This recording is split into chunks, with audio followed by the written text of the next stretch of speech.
Hello and welcome back to the Blackburn End Podcast. You will see I am not on my own. He doesn't need much introduction. You've already met him, but I will let him introduce himself and where you can find his wonderful, wonderful content. I don't think there's any point on this show, is there? Nobody's going to be coming over to my channel. But yeah, my name's Joe. You can catch me over on Turfcast. I'm sure a lot of people watching this might already have me blocked or something on Twitter. I have noticed recently quite a lot of Rovers fans do, and you kind of expect that. So yeah, I don't expect many people coming over to check the content out, unless we get beat, of course, and then some of you might venture over. Yes, I think that might happen a bit both ways. We'll crack on, Joe. Obviously, it's the big one on Saturday. I've just recording this. We've just got back from Leeds. You've just had Stoke. First half of the season, how's it gone so far? It's all right. We're third. You know, we're in that pack of the top three teams. Obviously, Leeds held today. Thank you for that. Sunderland beaten recently at Ewood Park as well. Thank you for that. Oh no, it weren't a 2-2, weren't it? Sorry, but Leeds were beaten as well. So it's weird because like we're there, but we're just not fully there. If that makes sense. Like today's a perfect example. You just mentioned there Stoke, and it was a similar game to the one against you guys at home.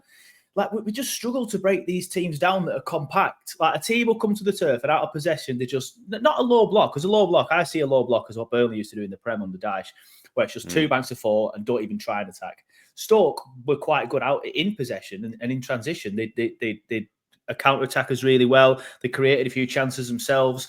Could have won it late on, to be fair. That would have been absolutely scandalous. We'd have deserved it, by the way. We couldn't have complained about that. But yeah, just when they were out of possession, and we had the ball, they were just compact, and we just can't break these teams down. Like we've drawn 0-0 at the turf against Preston, obviously 0-0 today against Stoke, 0-0 against Derby. There's other examples in there as well. QPR. It's just honestly, I think we've drawn 7 games 0-0. One of them was a 0-0 at Middlesbrough, so you look at that, and you think that's a decent result. To be fair, another one was away at Oxford, and again, you should be winning there. So, say for example, you take 3 of them 0-0s and turn them into wins. That's an extra 6 points, and you're top of the league by 3 points, I think it is at this stage. So it's quite a bit of frustration on our end, really, that we are in this position because there's just so many frustrating games at the turf. But thankfully, for the weekend coming up, we actually have been quite good away from home because teams don't just come and sit back, and they do try and attack us, and we are then good enough to be able to break the lines and create chances that way. But yeah, happy with where it's going, but also frustration as well because it could and should be better. There's mixed views, isn't there, on Parker? You see some Burnley fans. I mean, they're a bit quieter at the moment, but we do see some of them saying that they don't like Parker. They want him out. I think they've quieted down a little bit. Where do you sit with him? Yeah. I mean, I think he's done a good job. I don't understand why some people just... I do think our fan base has been spoiled a little bit, but I don't think it's a Burnley problem. I think it's a wider football problem. I think as soon as you have 3 or 4 results that don't go your way, you're screaming, or some sections of certain fan bases are screaming for manager out. I thought we were better than that, but I've been a little bit disappointed with the reaction so far. That's not to belittle anyone's opinion. It does want Parker out if there are any Burnley fans watching this, because I do sometimes get that thrown at me. I just feel like when you look at it, and like obviously look at what happened in January. I think there was a turnover of like just over 40 players or just under 40 players. It was a lot anyway. So like 17, 18 players came in, obviously 20 odd left. It was ridiculous. And that week leading up to the game actually at the turf against you, it was just like literally someone being sold every day. It was like, what on earth is going on? And then the last couple of days, loads of players came in. So I think when you look at them circumstances and you look at the squad isn't as good as Leeds'. I think anybody, even the most claret-tinted spectacles will look at that and think, yeah, fair enough. Leeds have a better squad. Sheffield United recruited well as well, but I do think we have a little bit more depth than them. So I think we are where we should be, and in terms of quality, and I think that means in my head that Parker's done a good job because of everything that went on in the summer. Like he's done well to get this team settled so quickly, and obviously we're hoping now that the second half of the season we can kick on a little bit more. But yeah, we do need to learn to break teams down at home. That's the main frustration. I think that's why people are getting frustrated with Parker, because it's not necessarily that we don't have the quality to break these teams down at home. I just think sometimes it's the way we set up. We move the ball too slowly. We don't get it into the final third quick enough. I mean, the final third, I think, to be fair, we've had a lot of injuries. Lau Foster's been out a lot. He's thankfully coming back now. Played a few games, played a little bit today. But Jay Rodriguez, man, like, I love him. You know, Burnley lad. So obviously, I on this side of the fence, I'm going to love him. But he's the same age as me, and I think I cracked the joke to you on the last podcast we did together. Like, I'm 36 now, and I struggle to walk down the stairs without the aches and pains. So I don't see how Jay Rodriguez is going to be able to play all the time these days. But that's kind of what we've been asking. So yeah, Fleming's looked okay, but he's been playing as a striker when he's more of a 10, and obviously he was a deadline day purchase. Actually, I think he was the 31st or the 30th whenever it closed. So yeah, I'm relatively happy, but there has been frustrations. I think it's more a style of play thing and frustrations that some of these results that I've mentioned just aren't being turned into wins.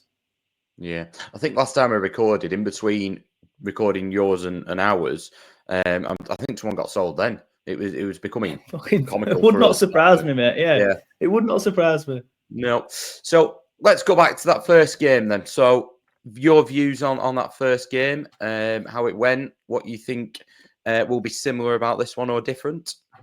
I think the red card ruined it. I think it's funny because, like, obviously Blackburn fans will be sitting here thinking, oh, he's talking SHRT or whatever. But it's so many times you see a red card and the away team, especially in your scenario, just think, right, we are not going to try and win this match now. We will just sit in, compact. And you did a good job of it. You know, I can't really complain about your side of it. You've got to do that. It'd be the same this weekend. If we get a man sent off, I would hope that we would shut up shop and not be silly and leave gaps. But I feel like that red card ruined it. Having said that, we just, even before then, we didn't really do enough to win the game. Obviously, we got our noses in front, obviously, but then got pegged back. And I just feel like we just didn't do enough to win that game. But I think there was a lot of mitigating circumstances from our side of it anyway. Like we've already mentioned, that the players being sold, an unsettled team. So absolutely, not would have took it before the match, but obviously happy to not come away with the defeat, because that would have been hurtful. Especially when I think you had a chance quite late on as well, even with 10 men through a counter attack. Which would have just been scandalous. Not that you wouldn't have deserved it, because we just didn't do enough to win the game at all. But for you to be sat in after that red card and then come and counter us, if you'd have won it late on with 10 men, that would have been hard to take. But yeah, in the end, I just think it was probably a fair result. Yeah, I think so, to be fair. In terms of pre-season then, so obviously you had all those outgoings, the incomings. What were your hopes at the beginning of the season? How's it changing now? Well, the hope was to go up, and for me, it still is. You get some fans saying they don't want to go up because the Premier League is the Premier League these days, and the chances are you're going to get battered week in, week out. Whereas you never, I don't think even Oxford are going into games thinking, oh, we're going to get battered here. Maybe away at Leeds, for example. But other than that, like, I think anybody can beat anybody in this league. But I think for me that the difference is, like, I think with the squad that we came down with, Wilson Odebear, Sanderberg, Harry Netmurich, although to be fair, Trafford's done very well. And all these players that left, Wout Weghorst, Zeki Amdouna, you look at them players, and I came down with them players thinking, we'll walk this league again. I didn't think they were all going to be sold. I thought 2 or 3 would be sold, but I didn't think we'd sell literally every single one of them. So, yeah, I think we still should be aiming for a promotion. I think, like I said, I was coming down thinking we'll win the league, because I seem to remember there was reports of Leeds having money issues, that they'd have to sell some players, but then Red Bull came out of nowhere and just said, well, we'll sponsor you, so that's fine. You don't need to sell anybody anymore. If anything, you can buy more players. But yeah, I think them expectations were tempered a little bit when we sold everybody. But I think with the squad that we have now, and from what I've seen of Sheffield United over the last few games, I appreciate I'm saying this as they're playing now and knowing my luck, they'll be 3-0 up. But they haven't looked great recently, and I think that obviously the injury to Sutu at the back's a big blow for them. All right, we'll see what happens with these new American owners. They may splash the cash, but I think we are probably the second best from what I've seen in this league so far. So I would hope to finish second. And obviously, this is a difficult one for you. But in terms of Rovers, have you seen much of us? How are you thinking we're getting on? We surprised you? Well, you have surprised. I think it's fair to say you're surprised. I will be honest, I'm not one of them ones that will watch you when you're on the TV. I'm just checking the Sheffield United result now, and they're actually losing 2-1, so that's cheering me up a bit. But yeah, obviously, where are you now? 5th, 6th? Yeah, I think we've just dropped out of playoffs today. Yeah. Yeah, well, to be fair, yeah. I mean, even when that's the frustrating thing is you get a good result away at Leeds, and you still. I mean, I'm not frustrated about that. But I'm sure you guys will be. Yeah. So yeah, Eustace is obviously. I think Burnley fans look at it, and even though a lot of Burnley fans will refuse to give Blackburn credit, and I'm sure you guys are the same. I think a lot of Burnley fans will sit there and just say, "Bloody hell, that John Eustace has done a good job," and the opposition manager or the rivals manager is doing a good job, because every time a vacant manager position comes up in the Prem or the Championship, Burnley fans are sharing it saying, why don't you set Eustace? So I think credit to Eustace. I think he's clearly done a good job. I thought it was absolutely balmy that Birmingham sacked him, obviously bringing him in for Rooney. And I actually do remember, I think it was around this time last year when you actually appointed him, or it might have been towards December. Feb, I think it was. He came in. Yeah. Was it? Because I remember I was at my old job, which I don't work at anymore, and I was actually just sat there and I was scrolling through my phone, and it said Blackburn have appointed John Eustace, and my immediate reaction was, God's sake, he's a good manager in. And I think obviously he's then dragged you out of that relegation battle you're in last year, and then obviously, like you said, you sold Smodics as well. You've lost players, good players. I think he's recruited okay as well, and to be where I do, and again, I'm not just saying this because you're Blackburn. I do ultimately think you'll fall away and probably just miss out on the playoffs. But I'm not sure how you guys feel about that. But even then, say if you finished 8th, for everything that went on in the summer and way everyone thought you'd finish this season, I think Eustace has still done a great job if you finish in the top 10, for example. Yeah, no, I agree. In terms of the game, then, how do you think it will? Obviously, last time, difficult to judge. There was loads going on. You had players going out of the door just before kickoff and coming in. Yeah, we had 10 men. Season's obviously maturing now. How do you think the game will unfold in terms of setup? I think it'll be a decent game. You know what I will say about that first game is I actually thought it was the first good. It's not good. Obviously, I really enjoyed the 3-0 and obviously the 1-0 last time out. But like the first proper battle, because it did look a little bit one-sided, especially the game at the turf last time. But I think last time it was a proper battle, and I expect it to be the same. I do think ultimately we are the better team, and I would like to say that ultimately we will get it over the line, but you never know in these types of games. Like somebody could get sent off, like Hannibal did today. And as much as I'm frustrated with him, and I do feel like we are better with him in the side, and I wanted him to play on Saturday. I'm frustrated that he's going to miss that, and the Sunderland game, by the way. What an idiot. He would have been the man that probably got sent off. We normally, over the last few years, have gone into these games thinking, yeah, we'll probably win, but you never know. There's a little bit of worry there. Whereas I think this time it's a case of we're probably thinking like it can probably go either way. You set up really well. You're quite organised. Like I said already, I haven't watched you too much, but I get the vibe that you're quite an organised side, and that's what Eustace has done. He's organised you quite well and got you defending relatively well, but without really taking away any of that attacking flair from players like Campbell, for example. So it's going to be a good game. I'm looking forward to it. I'm one of the lucky ones that managed to get tickets despite everything that went on again with that. So I'm looking forward to it, but it's going to be interesting. It's kind of plays into our hands a little bit that it is at Ewood. I am a little bit more confident, bizarrely, with it being at Ewood than what I would be at the turf, because of everything I've just said about being frustrated by so many teams at the turf. I don't think you'll sit in like Oxford did, because obviously you're at the top end. You want to win these games, and you'll be confident enough that you can win it. And I think that might hopefully play into our hands a little bit. Bigger pitch as well. I think that's one of the things that causes a bit of a problem sometimes for us. So go on, Joe. I'm going to put you on the spot. Let's have a prediction from you. It'll be a tight game. Every Burnley game is a tight game. I think I always crack this joke, but I would actually like to very quickly check this stat out if I'm fast enough on here with this. Sheffield United still losing, by the way. That's a great result for us. I think, right, look, I've got up on my screen now the last 1, 2, 3, 4, 5, 6, 7, 8, 9, 10 Burnley results, right? Every single one of them, apart from 2, has been under 2.5 goals. And I'm fully expected it to be under 2.5 goals again. Like I've said, I've not seen too many of your results, but again, today at Leeds under 2.5 goals. Yeah, it's going to be a low-scoring game.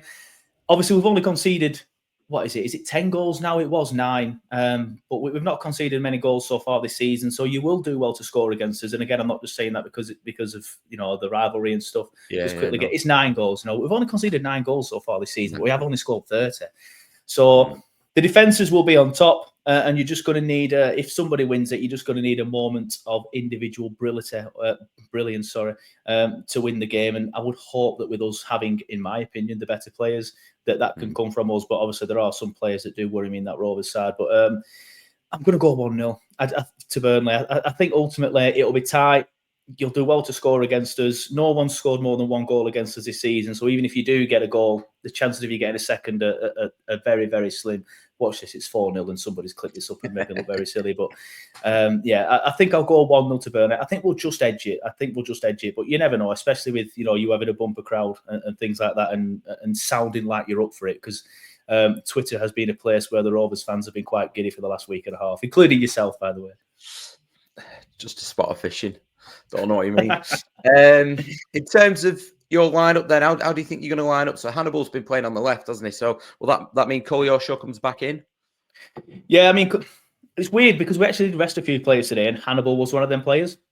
Obviously, you play so many games in such a short space of time, and we did look quite leggy up at Middlesbrough. So Parker did rest quite a few players. I felt like he got it wrong today, though, Parker. Like, he rested... Who did he rest now? He rested Josh Loren, and he's not the best midfielder in the world, but bizarrely, we look so much better with him in the side. He drags us 30, 40 yards up the pitch with or without the ball. And then instead of having Brownhill in the 10, where he's fantastic, and in my opinion, probably the best in that position in the Championship, or definitely in the debate, shoves him back in the double pivot with Cullen. That's just never worked. So, yeah, I think Koleosho will come back in, even though he played today because of the Hannibal red card. I would maybe like to see Foster, but he's not started a game yet since his injury, so it's unlikely that he'll start in such a big game. But you never know. But I would suspect it'll be Trafford in net, Roberts on the left, Esteve and CJ in the middle, and Roberts on the right. He's a right back. I'm getting mixed up. And Humphreys, I would hope, on the left. Perez played today. Humphreys was rested, and Humphreys is the better fullback, even though he's not actually a fullback. He's actually a centre-back playing at fullback, bizarrely. I'm thinking maybe Anthony, or it'll be Anthony and Koleosho on the wings, probably, now that Hannibal's injured. You never know. He might try Sarmiento there, but Sarmiento never works. But what I'd do is I'd have Loren and Cullen in the double pivot, Brownhill in the 10 / the false 9 sort of position with Fleming up top. Like I said, I would like to see Lyle, but I'm not sure he's going to come back into it at this stage, with probably Koleosho on one wing, Loren on the other. But Koleosho, I think I remember in the last podcast, I was sort of like ranting and raving about how great he is and how he's going to be really good in this division. He's not really done it, mate. And I'm very, very surprised. He just gets the ball, gets his head down. All he wants to do is run forward, and he just runs like headless chicken. Like, sometimes he'll beat his man, and then he just cuts back inside and runs into traffic. You're just thinking, just get a better brain. He scored the winner at Leeds, to be fair, but you do sometimes just worry that he's not going to make the right decision. And I think ultimately that's what he was doing today. But yeah, I don't think there were many surprises with the team, and that's probably at least 8 positions, maybe 9 positions that I've got absolutely spot on there. He might try Sarmiento on the wing. He might try Sarmiento in the 10 and push Brownhill back in the double pivot, but if he does that, I think a lot of fans will be frustrated again, because that's what he did today and it didn't work. Yeah, I think, to be honest, I think pace out wide is what will get to us anyway, so it might help you having Hannibal. Yeah, Koleosho might do that, but then even if he does beat whoever your fullback is, and you're thinking, my God, he's 30, 40 yards at the pitch here, he's one-on-one, knowing Koleosho, he'll call back and lose it. But that's what he did against Leeds. Like, he managed to, he scored that goal, like I said, the winner at Ellen Road, thanks to his pace, thanks to a counter-attack. So again, Leeds were stepping onto us like we suspect you will do as well. So it's going to be interesting. Obviously, we won at Bramall Lane as well. We had a brilliant performance as well. So these away games are something that we clearly thrive on and clearly do well in. So fingers crossed we can do it again. Not so much from our point of view, but yes. Yeah. Right. Well, Joe, I'm going to let you go, but thank you very much. And guys, head over to the Turfcast podcast on all social medias. If you want to say hello to Joe, be polite and respectful, please. I'm sure you all will be. But remember to like and subscribe. And I think myself and Mike will be putting something out just before the game. And there might be a reaction to the game.